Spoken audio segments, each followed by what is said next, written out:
Oke, halo semua. Perkenalkan, saya Muhammad Syahrul Amarullah, selaku CMO dari Aspenco.com. Kali ini kita akan melakukan stuffing ekspor briket ya. Dapat dilihat di belakang saya ini ada satu kontainer yang berhasil kita ekspor, hasil produksi salah satu merchant dari Aspenco.com. Baik, selanjutnya briket ini akan kita kirim ke Serbia, salah satu market yang besar di sana, karena potensi briket dari Indonesia ini merupakan salah satu yang terbaik untuk memasuki pasar Eropa. Ini adalah salah satu contoh briket yang akan kita ekspor. Bentuknya kubus. Ini biasanya dipakai untuk sebagai bahan bakar untuk shisha. Dan juga di luar negeri sana juga banyak yang menggunakan briket ini sebagai bahan bakar untuk barbecue maupun penghangat ruangan. Alhamdulillah merchant kita dari Aspenco.com berhasil melakukan ekspor untuk produk briket untuk shisha ini. Kebutuhannya di luar sana sangat besar dan produsen di dunia yang terbaik itu dari Indonesia. Karena sumber kelapa kita sangat besar, produksi kita juga sangat baik. Biasanya juga kontrol dari setiap produksi maupun setiap produsen di Indonesia ini sangat memiliki kualitas yang sangat baik. Ya, jadi ukuran untuk briket yang digunakan untuk shisha ini ada beberapa macam. Yang paling sering kita gunakan atau di request oleh buyer itu adalah ukuran 26 mm dan juga ukuran 25 mm. Dan juga ada juga bentuk lain seperti heksagonal. Ini juga sangat sering diminta oleh buyer karena dia bisa mudah diletakkan di alat pembakaran shisha tersebut. Dapat dilihat di sini untuk ukuran kubus 26 mm, biasanya 1 kilonya bisa muat 64 kubus ya. Sedangkan untuk ukuran 25 mm biasanya 1 kilonya bisa lebih banyak, sebanyak 72 kubus. Jadi di belakang saya ini udah ada bahan baku pembuatan briket yang tadi sudah kita lihat. Dapat dilihat di sini. Sebenarnya ini di dalam karung ini ada arang batok kelapa karena merupakan salah satu bahan penghasil briket atau untuk pembuatan briket yang paling sering digunakan dan di request oleh buyer-buyer di luar negeri.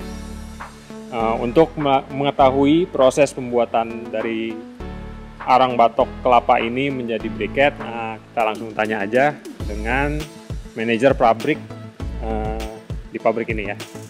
Oke. Bro, sini bro.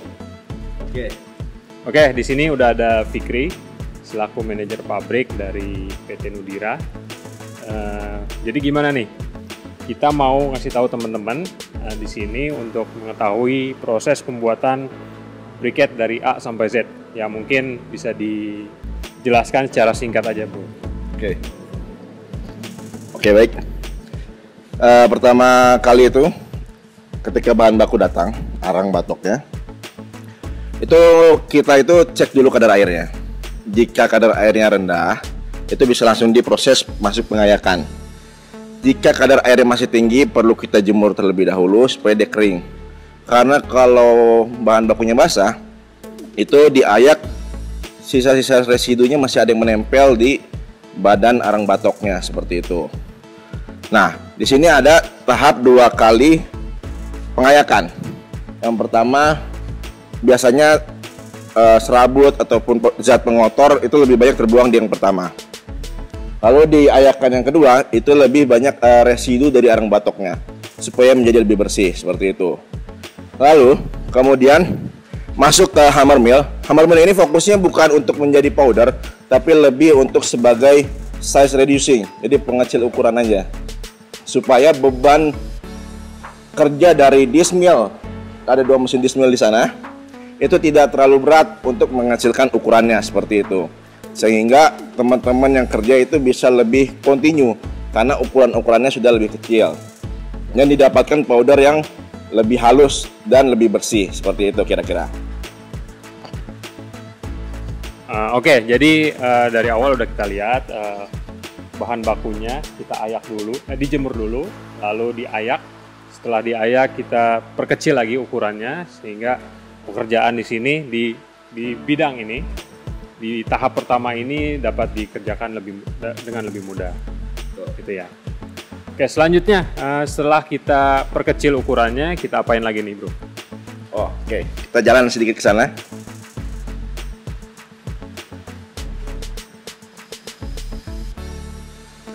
Nah, ini ada 2 mesin dismill. Ini pengecil ukuran. Itu ukuran saringannya ada yang 3 mili dan 2 mili.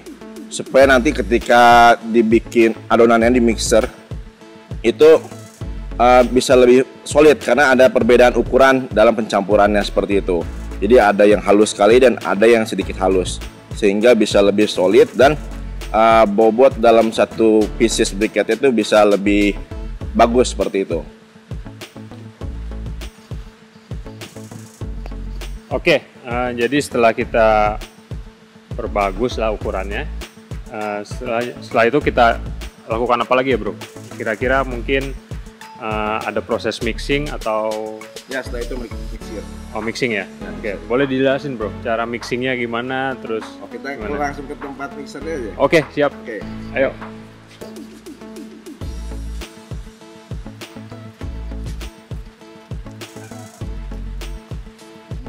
Nah, oke teman-teman, di sini udah bisa kita lihat. Di sini ada bahan baku yang udah tadi kita perkecil ukurannya.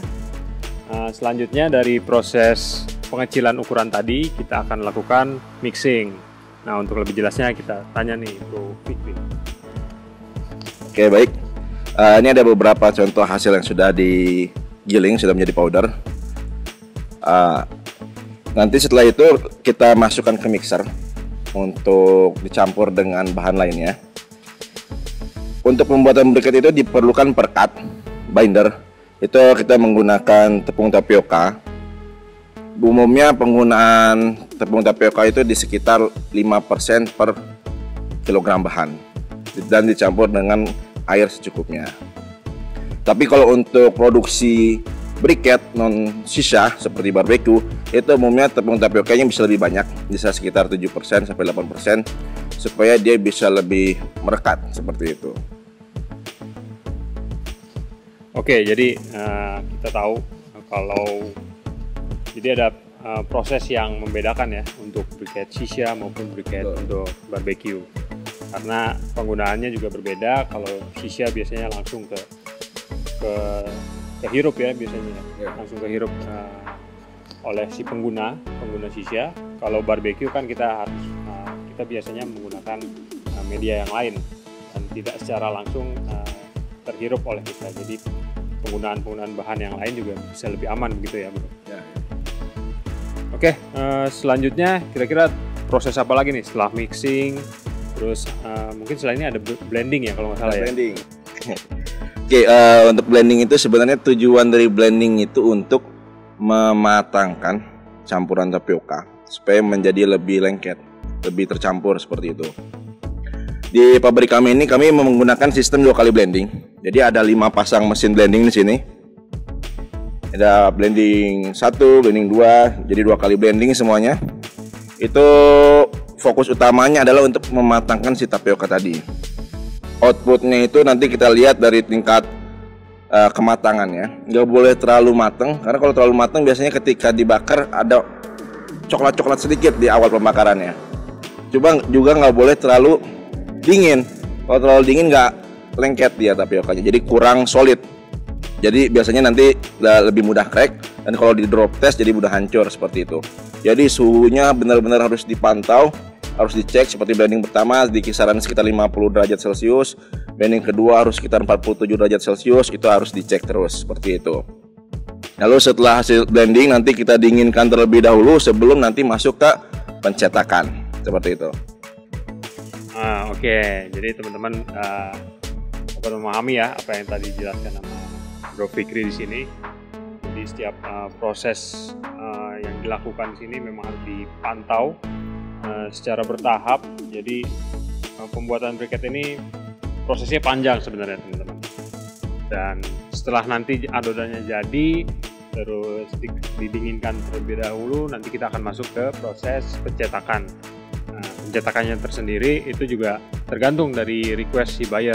Biasanya ada yang berbentuk kubus, silinder, ada yang berbentuk heksagonal, dan lainnya. Ya, oke.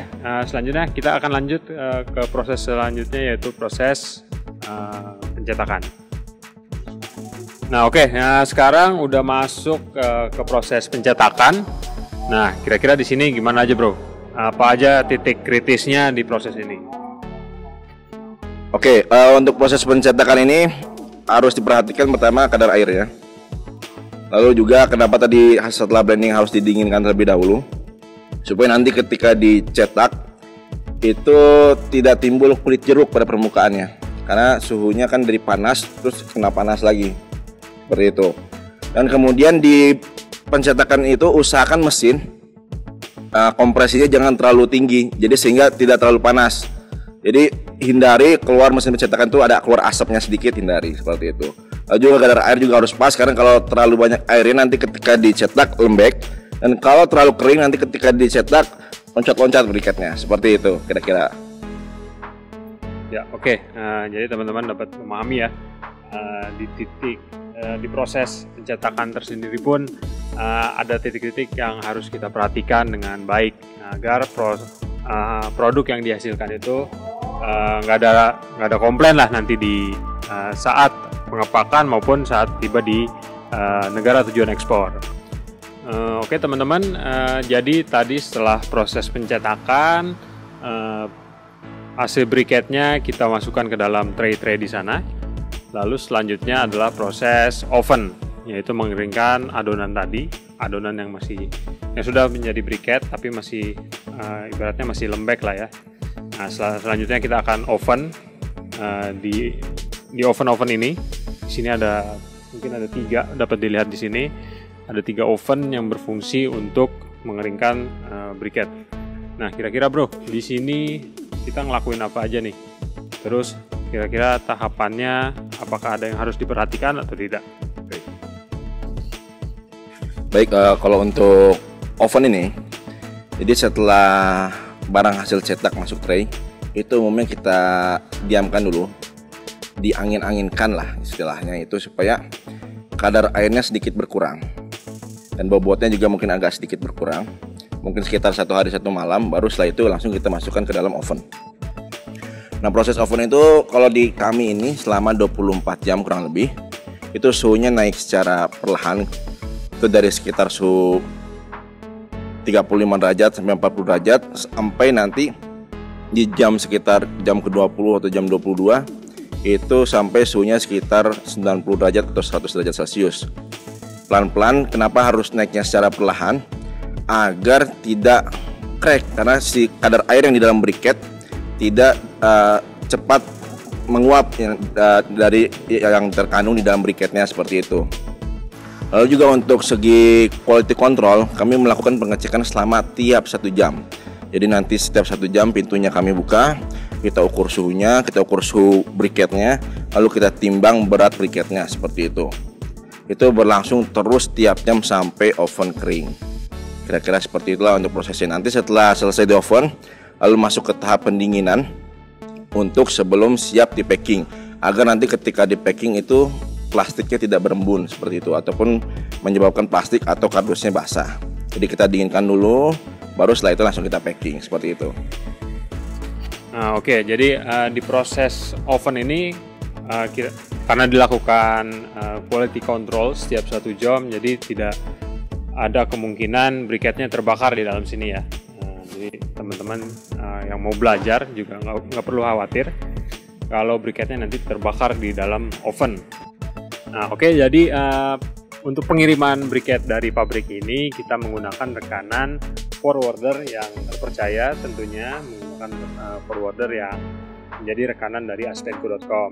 Nah, bagi kalian para eksportir dan juga teman-teman sekalian yang masih belajar untuk ekspor, bisa melakukan ekspor dibantu dengan Aspenco dari sisi pencarian dan buyer, dan juga proses pengirimannya tersendiri.